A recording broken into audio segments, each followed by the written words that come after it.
Olá, seja bem-vindo a mais uma edição do Linha de Frente, conteúdo de política do Grupo Aratu. Desta vez, no ano de 2020, queremos ajudar todos os cidadãos, eleitores, a escolherem bem os seus melhores candidatos a prefeituras de Salvador e de cidades do interior da Bahia. Eu sou Pablo Reis e com esse trabalho de produção de Cris Almeida, operação técnica de Everton do Vale, vamos conversar hoje com a pré-candidata do PT, o Partido dos Trabalhadores, a senhora Denise Santiago, que está conosco aqui para falar sobre política, para falar sobre polícia, para falar sobre assuntos de interesse da comunidade.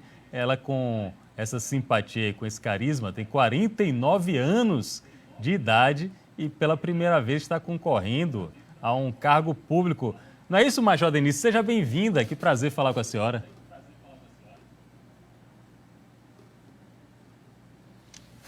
Audiência, pois é, menino. Você não sabe que você não pode sair por aí alardeando a idade de mulher, não, Pablo? Como é que você começa já me apresentando, dando a idade?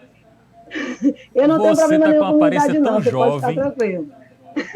Você tem uma aparência tão jovem que eu acho que fica bem na fita dizer que tem 49 anos com um sorrisão, com uma beleza como essa. Fica. Parabéns, muito obrigada, então. Agora, obrigada pela possibilidade deixa de eu estar começar aqui, a nossa conversa justamente por esse tema. 49 anos de idade, desde 1990 na polícia, você galgou um patamar, uma função dentro da polícia de major, que eu considero que é uma função muito estratégica. Não sou especialista em polícia, não sou especialista em segurança pública, mas me parece que major, coronel, são funções que você começa a criar um mecanismo de gestão, de pensar, de muito mais do que agir, de colocar as pessoas para agirem, mas a partir de um pensamento estratégico. É isso mesmo, Major Denise? Pronto, Pablo, que bom que a gente pode explicar direitinho. Nos postos do oficialato da Polícia Militar, tem os oficiais que são os subordinados, que estariam ali como os tenentes, né? Tem os intermediários e os oficiais superiores. O lugar do major, do tenente-coronel e do coronel é exatamente nesse ciclo, dos oficiais superiores, que são estes oficiais que vão comandar os espaços da Polícia Militar, quer seja as companhias independentes, quer seja os seus departamentos, as suas coordenações, enfim. Este oficialato superior, ele é um espaço de comando, de gestão propriamente dita. Eu já estou no espaço de comando desde quando eu era capitã, né? Foi quando eu iniciei, aliás, quando eu era tenente, eu comecei a coordenação do Centro Maria Filipa, em seguida fui para a Ronda Maria da Penha e o oficialato superior chegou para mim em 2016. Então, eu estou na Polícia Militar do Estado da Bahia há 30 anos, completei agora, Pablo, em abril, 30 anos de serviço. Eu estou mais tempo na polícia do que fora dela, bem da verdade, né? Então, são 30 anos de experiência em gestão, em comando, em gerenciamento e administração públicas, enfim. Né? Eu sou da primeira turma de mulheres que entrou na Polícia Militar, e olha só, a minha turma levou o nome de Irmã Dulce. Minha turma de oficiais levou o nome de Irmã Dulce. Ontem a gente celebrou, né? O dia de Santa Dulce dos Pobres. É um dia muito bem abençoada essa turma, viu? Sim, né? À toa que eu estou aqui, né?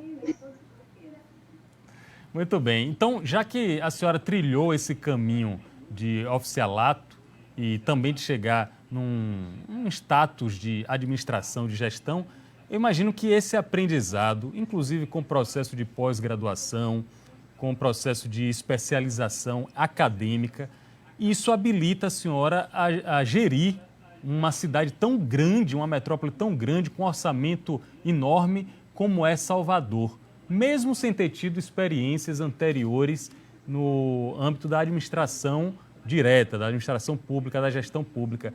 A senhora enxerga desse jeito? Eu sou extremamente preparada, ainda mais que nós vivemos, a partir da nossa Constituição Cidadã, o pleno direito de qualquer cidadão ou cidadã que tem os seus direitos enquanto eleitor, eleitora, plenos, né, e aptos, de estarem ocupando qualquer espaço. Isso é tão fascinante, Pablo, por quê? Porque quer dizer que nesse processo democrático que este Brasil adotou, que este país adota e que nós precisamos defender sempre, neste processo, as pessoas que têm amor pela sua cidade, as pessoas que têm amor pelas pessoas, que moram na sua cidade e que entendem que pode contribuir, colaborar, trazer melhorias significativas para esta cidade, pode colocar seu nome à disposição. Então, não exige, né, um currículo anterior de carreira política para estar nesse lugar. Mas, aliado a este amor, este comprometimento social que eu trago em mim, eu também tenho essa experiência de gestão, que eu fiz uma pós-graduação em gestão de direitos humanos, segui em um mestrado de gestão social. Perfeitamente. A gente vai conversar sobre as prioridades da Major Denise caso chegue ao Palácio Tomé de Souza. Vamos falar sobre a relação com outros partidos, vamos falar, logicamente, sobre segurança pública, sobre saúde, sobre educação. Mas eu queria começar efetivamente essa conversa falando sobre feminismo, falando sobre empoderamento e na figura da sua mãe. Eu li aqui uma breve biografia e fiquei encantado com algumas passagens que remontam à sua mãe. Uma delas, Major Denise, me chama a atenção, a senhora saindo com 6 anos de idade, me parece, para pegar um ônibus e sua mãe com um barro subindo já pela perna, e quando a senhora volta para casa encontra o lar, que é nosso bem mais valioso, completamente invadido por barro, por sujeira. Quem é a sua mãe? Como ela reflete de inspiração para você? Pablo, minha mãe é a mulher mais forte e determinada que eu conheci, que eu tenho a gratidão de ter sido filha. Meu Deus, por que você mandou falar de minha mãe, Pablo? Eu me emociono sempre, porque minha mãe é uma mulher que estudou até hoje seria o 6º ano, a 5ª série, e pegava os filhos, se dedicava a esses filhos à educação como algo que salvaria nossas vidas, que modificaria nossas vidas. Eu estou trazendo aí para a década de 70, década de 80, não? Então, era essa mulher mais forte e determinada que eu conheci. A gente morava ali na Barros Reis, no sertanejo, e nesta época que você citou aí, a Barros Reis alagava. E alaga até hoje, né? Até hoje, aquela avenida Doutor Esteves de Assis, que o pessoal chama de sertanejo, porque tem um bar na frente com esse nome, ela alaga. E nós tínhamos que ir para a escola. Quando amanheceu, a gente só via manhã pegar a gente, botar na parte de cima do beliche, arrumar a gente, dar o café da manhã e foi carregando de um em um, de casa até o ponto de ônibus. Porque ela disse que a gente tinha que ir para a escola de qualquer jeito para estudar. E aí que a gente foi perceber que a casa estava alagada. A casa estava com água já até quase o joelho dela.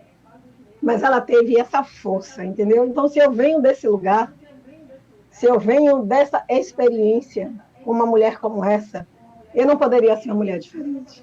Até para honrar toda essa trajetória de minha mãe, até para honrar essa força, essa doação que ela teve para mim e para meus irmãos, né? Então, o feminismo me aparece talvez através dessa mulher, que ela nem sabia que era feminista naquela época, né? Minha mãe nasceu na década de 40, emocionada. Desculpa até né? interromper, porque a gente percebe a lágrima brotando. A gente está falando de Dona Cleonice. Na verdade, a gente está falando de Dona Cleonice, a mãe de Dona Denise, a Major Denise Santiago.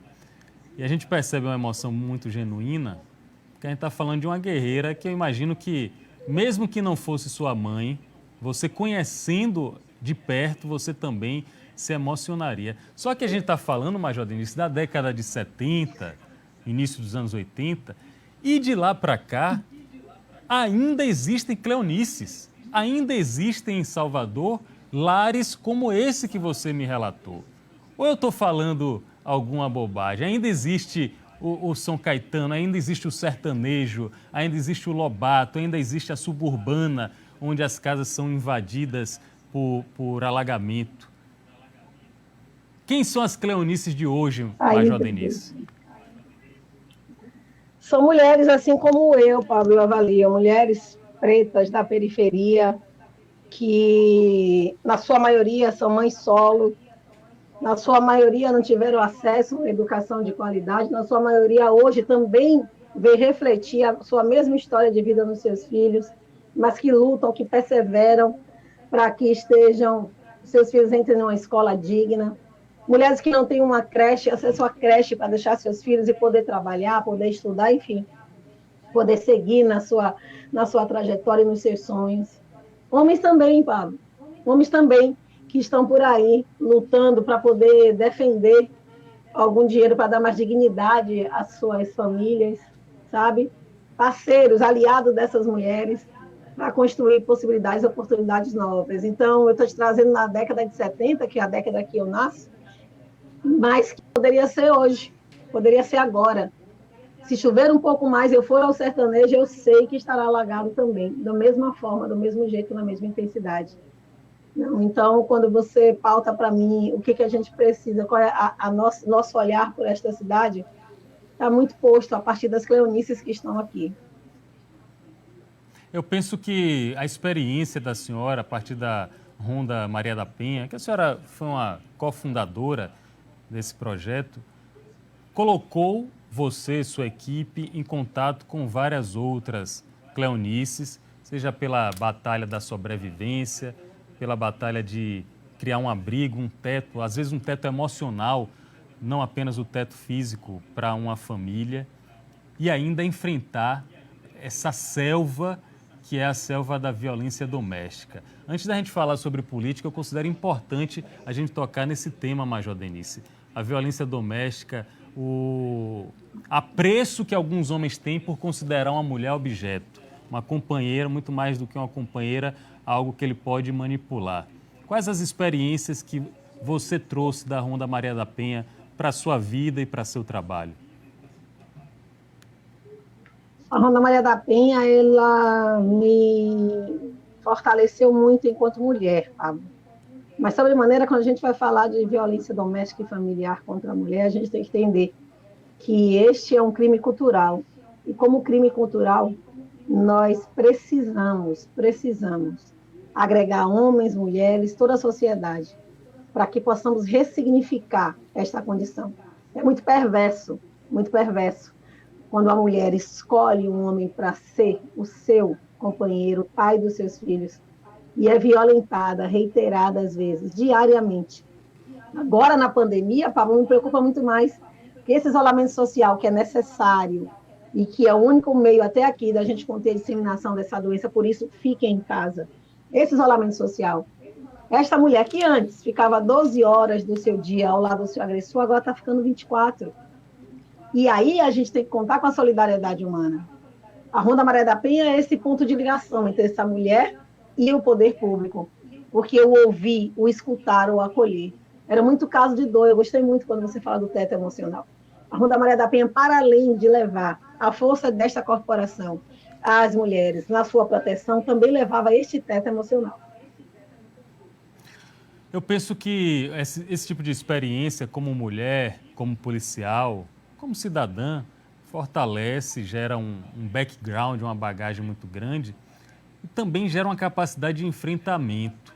Enfrentamento que pode ser na reação, na resposta, mas também na afirmação, como negra, como preta, como mulher, mesmo assim como policial. Eu queria saber de Major Denise se a Polícia Militar, a Corporação Polícia Militar, predominantemente masculina, se ela é machista, se a senhora enfrentou problema com machismo dentro da polícia. Eu sou da primeira turma de mulheres que entrou na Polícia Militar da Bahia. Significa dizer que durante 165 anos, esta instituição viveu apenas com homens no seu quadro. E só há 30 anos, rapidinho, outro dia, que ingressou mulheres. Eu lhe digo mais, a sociedade brasileira está licenciada entre duas estruturas extremamente perversas. Na estrutura do patriarcado, que vai trazer o machismo como sua principal arma, sua principal ferramenta de fortalecimento, e na estrutura do racismo. Então, se esta sociedade é racista e é machista, dentro da Polícia Militar não poderíamos pensar que seria diferente. O que nós precisamos é elaborar ferramentas, estruturas de modificação. E são 30 anos que nós estamos convivendo entre homens e mulheres dentro da corporação. E também para a sociedade. Eu, na minha experiência de vida, fui questionada pela sociedade da minha competência enquanto policial militar. Se eu saberia atirar, se eu conseguiria imobilizar alguém, se eu saberia dirigir uma viatura, se eu conseguiria comandar. A sociedade, machista também, questionava esse trato. Então, não posso dizer a você que dentro da corporação seria diferente, porque não é. Mas nós, enquanto mulheres, nesses 30 anos, a minha turma pioneira, temos demonstrado, né, e temos combatido com nossas ações e nosso profissionalismo. Eu já vi alguns filmes, não falando da polícia especificamente, mas sobretudo falando de Forças Armadas. Tem filmes icônicos aí com Demi Moore, No Limite da Honra, coisas desse tipo, em que mulheres são maltratadas, são assediadas, sofrem bullying, são atacadas, são agredidas na sua dignidade, na sua honra. A senhora chegou a passar por algum evento desse ou já viu alguma colega passando por isso? Nós temos, não naquele formato do filme, não, que ali é hollywoodiano demais, mas para a gente fazer o treinamento e também para o controle emocional que é necessário para a prática policial militar, nós precisamos ser levados ao limite mesmo, ao limite, mas não da honra, ao limite do nosso equilíbrio emocional. E para isso, os instrutores, eles vão utilizar falas, vão utilizar movimentos corporais, vão utilizar algumas atividades para que a gente seja testado. Eu sempre tive um bom controle emocional, não sei se a psicologia me ajudou nesse processo, então esse limite, ele nunca foi alcançado durante as nossas aulas, não. Mas nós participamos dessas manobras, porque, Paulo, o policial militar e a policial militar que estiver lá, na hora da ação, para proteger a vida daquele cidadão ou cidadã, ele não pode fraquejar. Então, ele precisa estar preparado. Agora, nada como no limite da honra. A gente aqui tem uma policial militar, uma soldado, Alane, e eu tenho muito orgulho de Alane, que ela é a primeira patameira que nós temos aqui. É um curso que exige muito fisicamente de quem o faz, vários homens desistem também, e ela seguiu brilhantemente, é um orgulho para todas nós, porque ela sinaliza, né? Nossa Demi Moore, vamos dizer assim, ela sinaliza a possibilidade de continuarmos. Major Denise Santiago, pré-candidata do PT à Prefeitura de Salvador, conversando conosco no Linha de Frente, conteúdo de política que temos aqui no nosso Grupo Aratu. Agora já vamos falar de política, que é um tema que todo mundo quer comentar. Major Denise, em algum momento da política anterior, anos passados, uma pessoa novata seria colocada em descrédito ou seria de algum momento colocada em dúvida.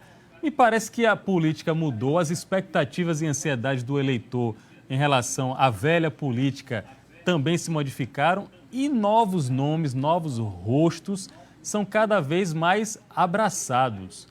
É o caso da senhora? A senhora se coloca como uma novidade na política baiana?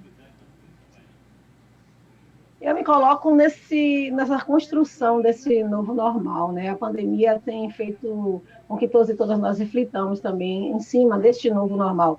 Mas a política, do jeito que vinha, também estava extremamente desgastada, Pablo, não estava alcançando o seu objetivo. Política é algo lindo, algo lindo.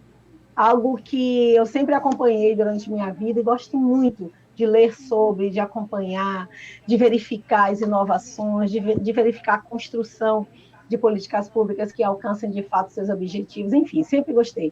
E a política é algo lindo, algo maravilhoso. Só que veio se desgastando e, infelizmente, alguns componentes dessas estruturas optaram por caminhos que, ao meu ver, não traduzem a importância desta ferramenta. Então, eu trago em mim, nas minhas ações e nas minhas convicções, um formato diferente. A política em essência, né? Um formato que talvez, quando começar a campanha, as pessoas virão, pode se contrapor ao que elas estavam acostumadas a ver. Mas o que elas estavam acostumadas a ver também não era bom, não estava prestando. A gente está trazendo o novo, sim. Então, eu sou esta possibilidade do novo, eu sou esta possibilidade de uma política real, de uma política pura, de uma política decente, de uma política que vai ajudar a vida das pessoas. A senhora falou em começar a campanha, a gente não está oficialmente, pelo calendário eleitoral, não está com homologação das candidaturas, ainda precisa da convenção, mas eu percebo muita movimentação, sobretudo da equipe da senhora, em redes sociais. A senhora está incansável, viu? A senhora tem feito lives diárias praticamente, com gente da Bahia, do Brasil, do mundo. Como é que tem sido esse contato com o público, com os eleitores e com os entrevistados, digamos assim?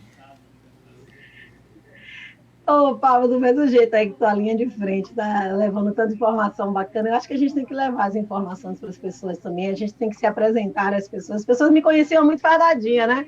gorrozinho, Ana Maria da Penha, e as pessoas precisam me conhecer também, a essência, ver o cabelo solto, ver como é que a minha capacidade de gestão, entre outras coisas. Mas, além disso, a gente também está no mês, né, que é um mês que suscita o debate, o diálogo sobre o enfrentamento da violência. Então, isto é uma pauta que nós não podemos fugir, eu não posso fugir. Enquanto mulher feminista, essa é uma pauta também que eu escolhi para mim, para a minha vida. Se a gente puder dialogar com homens, mulheres, quanto mais pessoas, melhor. Mas eu estou quase uma blogueirinha mesmo, viu? Eu estou quase uma blogueirinha mesmo, mas eu estou gostando muito de conversar e de nos aproximar, porque a pandemia deixou isso, não foi, papo? Deixou a gente em caixinha. Eu preferia estar sentada aí no estúdio com você, batendo esse papo. 1000 vezes, tomando um cafezinho, bebendo água. Vamos sim, eu creio que isso vai passar. Vai ser legal. Isso vai passar. Vai ser muito bom o nosso encontro. E aí, quando a senhora estiver aqui conosco, vamos ter a presença física também do gerente de jornalismo da Aratu, comentarista de política, Matheus Carvalho, que faz o Linha de Frente comigo. Como ele não está aqui no estúdio, ele gravou uma pergunta para a Major Denise. E eu tenho a impressão, viu, Major, que ele quer saber sobre política, sobre aliança com outros candidatos. Ele é abusado. O Matheus faz perguntas difíceis. Vamos ouvir. Fala aí, Matheus Carvalho. Eu estou preparada. Diga, mas pode mandar, Matheus. Olá, Major Denise. A estratégia da oposição nessa eleição municipal, a estratégia da oposição comandada pelo governador Rui Costa, foi a de lançar vários candidatos e só haver uma coalizão entre eles no caso de um eventual segundo turno. Ou seja, no primeiro turno, os adversários de hoje podem ser os aliados de amanhã. Diante disso, eu pergunto para a senhora, o candidato que lidera hoje as pesquisas no bloco da oposição é o pastor Sargento Isidório. Qual a opinião da senhora sobre o trabalho do pastor Sargento Isidório, o trabalho social e também a atuação parlamentar dele? Olha só, bom, primeiro falar que nós temos um projeto político do Partido dos Trabalhadores, Matheus, que tem trazido, sim, algumas estratégias e dentre estas, esta sinalização de 3 candidaturas do nosso bloco da base aliada. Isso aí já foi até publicizado em redes, em demais matérias, e é uma estratégia que nós estamos construindo em diálogo com os outros partidos, sempre respeitando, viu, Matheus, a autonomia. O pastor Sargento Isidório foi um colega de profissão, até ingressar na política, e faz um trabalho maravilhoso, Matheus, ali no combate ao uso de drogas, no enfrentamento à disseminação dessa dependência química, que a gente precisa, sim, a gente precisa louvar, a gente precisa saudar. Como parlamentar, ele segue uma linha diferente da que eu acredito em alguns pontos, mas não deixa de ser congruente com o que ele faz, e eu opto sempre por apoiar as pessoas congruentes, né? Eu não acredito nas pessoas que falam uma coisa e fazem outra, isso eu não acredito. Mas como a linha que ele adota, ainda que não seja uma que eu adotaria, é congruente com a postura dele, com tudo que ele constrói, eu acredito que a gente precisa respeitar. O respeito, Matheus, é fundamental em todos os processos. Concordamos com respeito. Matheus pediu a opinião, a avaliação da senhora sobre o pastor Isidório, e eu gostaria a avaliação da pré-candidata, da cidadã, da contribuinte, sobre a administração do prefeito de Salvador, Assemineto, que a senhora se coloca nesse momento como oposição. Imagino que deve ter críticas, mas não é possível também que não tenha nenhum tipo de elogio a fazer a uma gestão de 2 mandatos. Qual é o diagnóstico de Major Denise sobre a gestão, as 2 gestões de Assemineto? As 2 gestões que estão se encerrando agora neste ano, elas obedeceram a um projeto político daquele grupo político. E foi um projeto político adotado por eles com as escolhas, opções, políticas públicas implementadas que aquele grupo político adotou e que entendeu ser o melhor. Nós vemos na cidade obras, nós vemos algumas melhorias pontuais, melhorias que são visíveis, mas que, evidentemente, por vezes também não são efetivas na vida das pessoas, né? Então, é uma gestão que está aí, que fez um compromisso com um determinado projeto, acredito eu que deve tê-lo alcançado, tendo em vista a aprovação dessa política, mas que nós entendemos, e aí quando você fala de críticas, eu prefiro dizer que nós estamos construindo o projeto, o nosso plano de governo, a partir do nosso olhar, do que nós acreditamos enquanto Partido dos Trabalhadores. O Partido dos Trabalhadores foca a sua vida na mudança significativa e permanente das pessoas, não mudanças pontuais.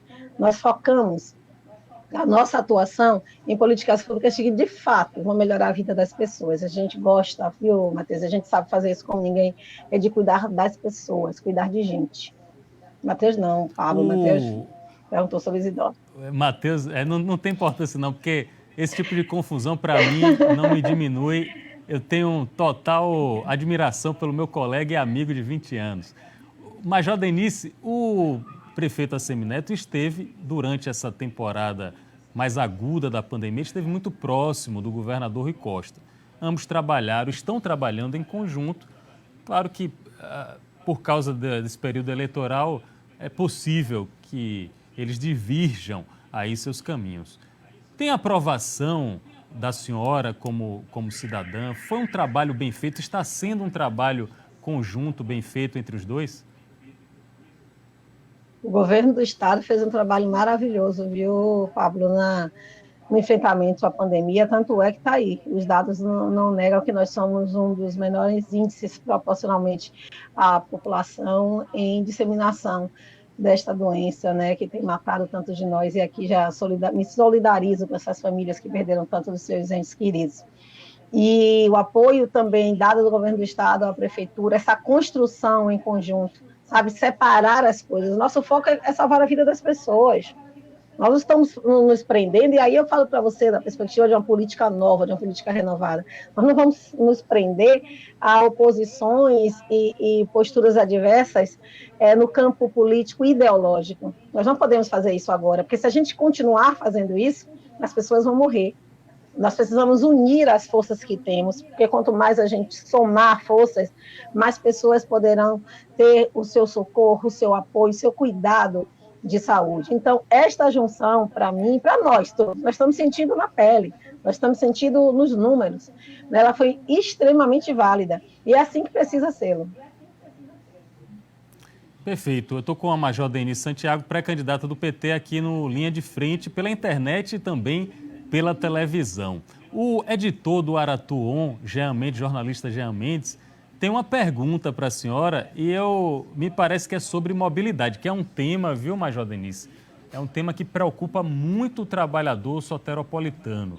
Ô, Jean Mendes, manda aí seu questionamento para a pré-candidata Major Denisse.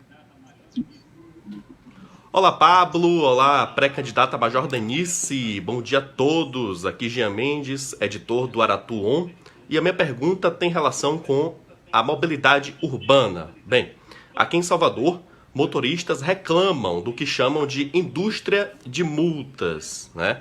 E aí eu questiono a Major Denisse que, numa eventual gestão sua na prefeitura, o que será feito, né, contra essa prática da indústria de multas, e se a senhora acredita ou não nessa teoria aqui dos condutores da nossa capital. Oi, Jean, tudo bem com você? Espero que sim. Jean, nós temos uma postura, nós que eu falo a sociedade brasileira, de ser extremamente penalista. Tudo nós penalizamos, tudo nós atribuímos, ou multas, ou penas restritivas de liberdade, tudo nós fazemos isso. Então, as pessoas, elas não diminuem a velocidade porque elas entendem que precisam trafegar devagar naquela via para que não ocorra acidente. A terceira maior causa de mortes na nossa cidade são mortes violentas.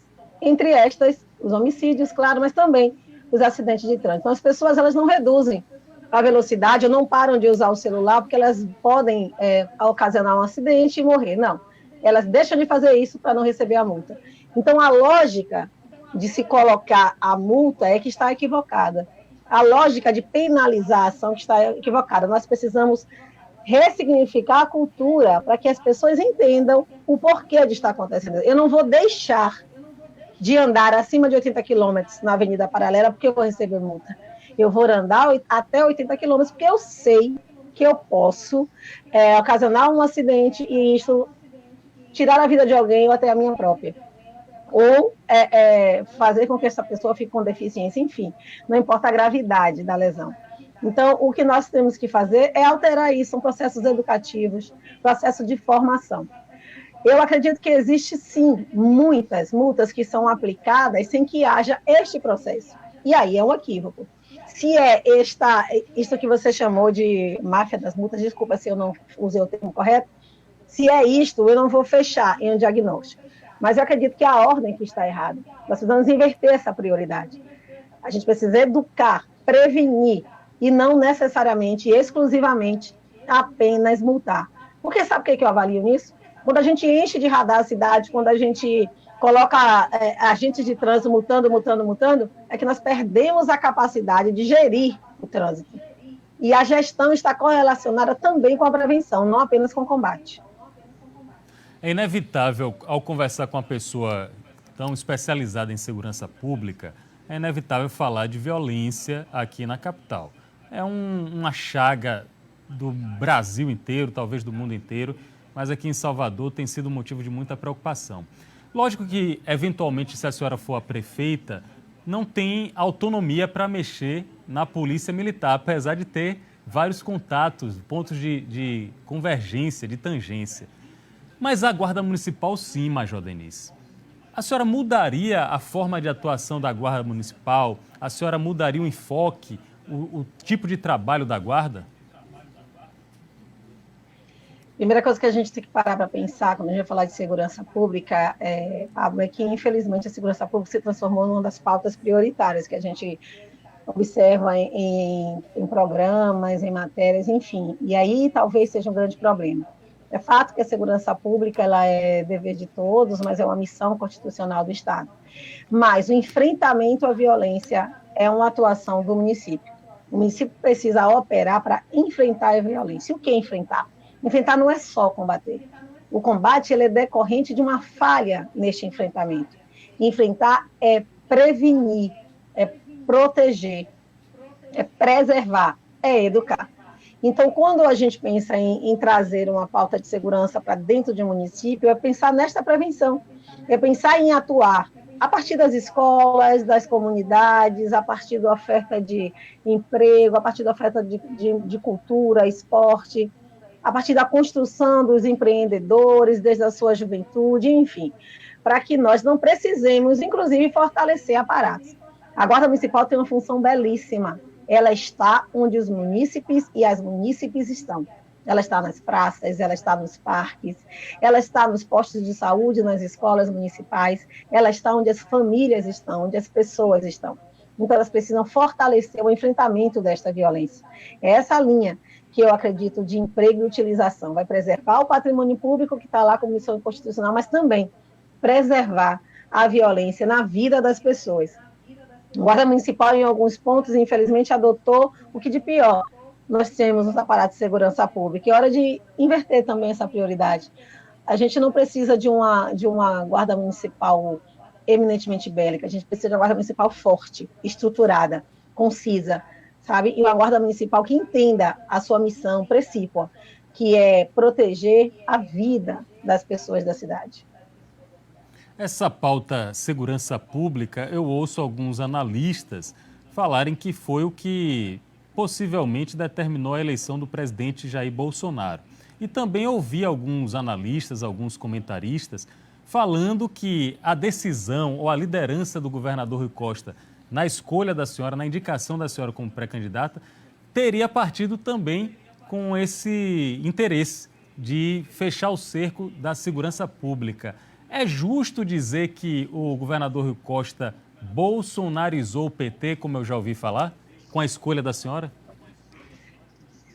Pablo, eu jurava que o governador me escolheu pela minha competência e meu sorriso. Agora você me preocupou. Não, não é justo. Mas não sou eu que estou Pablo, falando, não, eu estou justo, reproduzindo. Não é justo não, Pablo. Na verdade, quando o governador me estende o convite, ele está também trazendo uma demanda do próprio Partido dos Trabalhadores. O Partido dos Trabalhadores sinaliza a importância de Salvador trazer uma pré-candidatura feminina e de Salvador, a partir da bancada do Feijão, um grupo de célebres pessoas negras de nossa cidade, que sinalizaram a importância de Salvador ter pela primeira vez uma pessoa negra sendo eleita como prefeito desta cidade ou prefeita desta cidade, que nunca existiu. A gente só teve um biônico, né, que foi o professor Edivaldo, mas nunca existiu uma eleição direta. Então, este é um projeto político do Partido dos Trabalhadores, trazer uma mulher, e uma mulher negra neste lugar. E para mim uma honra ser a síntese desse projeto. Então, quando o governador me convida, a partir destes princípios, foram esses princípios que me trouxeram aqui, aliados, claro, né? A gestão que eu atuei na Cruz da Rua da Maria da Penha, imagina aí, você pegar um pouco mais de 20 homens e mulheres e transformar numa tropa de referência nacional, que prestou consultoria a mais de 3 países também. Né? Então, é uma gestão que salta aos olhos e que precisa, sim, ser valorizada. Aliada a tudo isso, o governador me fez o convite e o não era uma possibilidade. Agora, ao vivo também pelas redes sociais, também pela TV Aratu, no programa QVP com Casemiro Neto, estamos tendo o privilégio de passar para toda a Bahia essa entrevista do Linha de Frente com a Major Denise, que é pré-candidata à Prefeitura de Salvador aqui pelo PT. Casemiro, a Major Denise já falou sobre segurança pública, a Major Denise já falou sobre machismo, dentro da Polícia Militar, já se emocionou muito a Major Denise aqui conosco ao relembrar a trajetória da mãe dela, de Dona Cleonice, de outras mulheres importantes, falou sobre o problema da pandemia, a relação de ACM Neto e de Rui Costa, ou seja, está sendo para todos nós uma conversa bem enriquecedora aqui com essa mulher negra, oriunda da polícia, mas também oriunda da academia, oriunda das zonas periféricas de Salvador e que agora se propõe a ser prefeita de Salvador. Aproveitando também a audiência da televisão, aí eu preciso perguntar para a Major Denise. A senhora assume o Palácio Tomé de Souza, é eleita. Qual a primeira prioridade da gestão de Major Denise? Salvador nunca teve a possibilidade de ter um governo petista, né? Então, Salvador não entende ainda o modo petista de governar. A nossa prioridade é exatamente a que vai advir desta participação popular. É a participação popular que nos sinaliza o melhor caminho. Nós não decidimos sozinhos. Nosso orçamento ele é construído participativamente, o nosso plano de governo é construído participativamente. Não são decisões que são elucubradas por mim e trazidas a campo e a plano a partir da minha experiência exclusiva. Esse diálogo com a cidade, esse diálogo com as pessoas da cidade é que enriquece. De fato, tudo o que nós trouxermos será focado na melhoria da vida das pessoas e, em específico, nas desigualdades sociais que estão tão demarcadas na nossa cidade. Essa desigualdade durante todo esse período que nosso partido estiver à frente, como você está prevendo aí na sua pergunta, vai ser a pauta principal, né, da gente, de uma vez por todas. A utopia me segue, viu, Pablo? E eu não tenho medo de tê-la como aliada, não. De uma vez por todas, durante todo o mandato que nós construirmos, será para que a gente extermine essas desigualdades que tem, tal qual a pandemia, né, vitimado muitos e muitas de nós. No caso, eu conversei aqui no primeiro dia, conversei com a pré-candidata Alice da Mata. Ela destacou que do grupo aliado ao governador são 4 mulheres pré-candidatas. No caso de Major Denise, a senhora falou em previsão minha, mas no caso de Major Denise não chegar até o segundo turno, tem alguma preferência? Seria uma mulher que a senhora gostaria de estar ao lado no palanque? Ou é muito cedo para afirmar isso?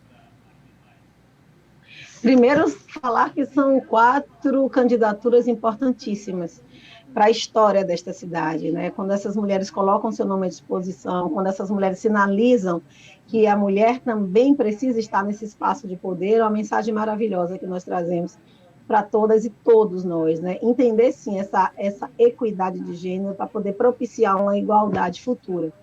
Segundo, que nós, em não passando para o segundo turno, ou se existir um segundo turno, uma vez que a gente pode também ganhar no primeiro, Pablo, em se passar no segundo turno, nós seguiríamos o que o nosso partido vai trazer como estratégia política, né? Então, para mim, agora é muito cedo.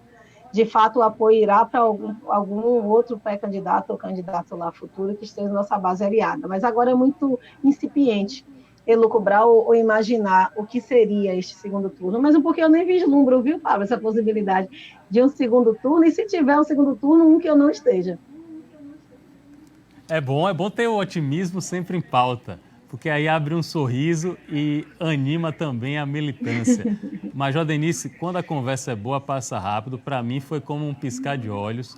Infelizmente, nosso tempo está terminando, o nosso tempo estabelecido pela produção por Cris Almeida.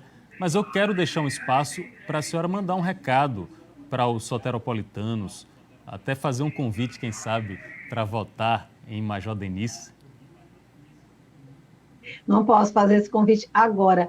Cris vai me dar quanto tempo para poder... Cris não brigar comigo também. Cris está te dando 30 segundos. Cris está trabalhando aí. Ô, Cris, obrigada. Então, o que a gente precisa fazer? É entender que o que nós estamos trazendo de proposta para Salvador, ainda que ainda não seja uma proposta consolidada, está no campo do sonho, do projeto de vida, é a melhoria significativa da vida das pessoas. E fazer com que essa cidade seja um lar, acolhida, igual. Transformar esta cidade que é dividida, apartada, em uma cidade só. Em uma cidade que nós tenhamos orgulho de conviver, de viver, não apenas para as pessoas virem visitar, não uma cidade para as pessoas passarem e saírem dizendo que alguns trechos dela estão bonitos, não. Uma cidade em que as mulheres tenham autonomia, que as crianças tenham educação, que os homens tenham saúde, mas que todos, em sobremaneira, tenham paz e dignidade. É isso, Paulo. Agradeço muito o tempo da senhora, desejo boa sorte aí na trajetória da senhora, para todos os pré-candidatos e pré-candidatas. E teremos vários encontros aqui com Linha de Frente, nosso conteúdo de política. Será um prazer. Até lá, o final de outubro, com certeza. Um abraço, muito obrigado. Será um prazer. Aqui o Linha de Frente é o conteúdo de política. Pronto, é o conteúdo de política do Grupo Aratu. Tem essas questões do delay, né, do atraso da conversa virtual, mas sempre é bom ouvir as opiniões dos nossos pré-candidatos. A gente vai ter entrevistas com todos os pré-candidatos, depois candidatos, e teremos rodadas de debates também, os mais animados e os mais proveitosos para os eleitores, geralmente, são os debates aqui da Aratu, do Linha de Frente. Agradecendo aos meus colegas, Everton do Vale na operação toda técnica, Cris Almeida na produção e Matheus Carvalho na gerência de jornalismo.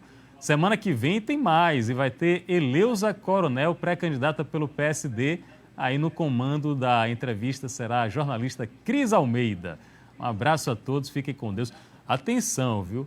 Se informar sobre política, mais do que uma questão de cidadania, é também uma questão de garantirmos um futuro melhor para a gente e para nossos filhos. Um abraço, até o próximo encontro!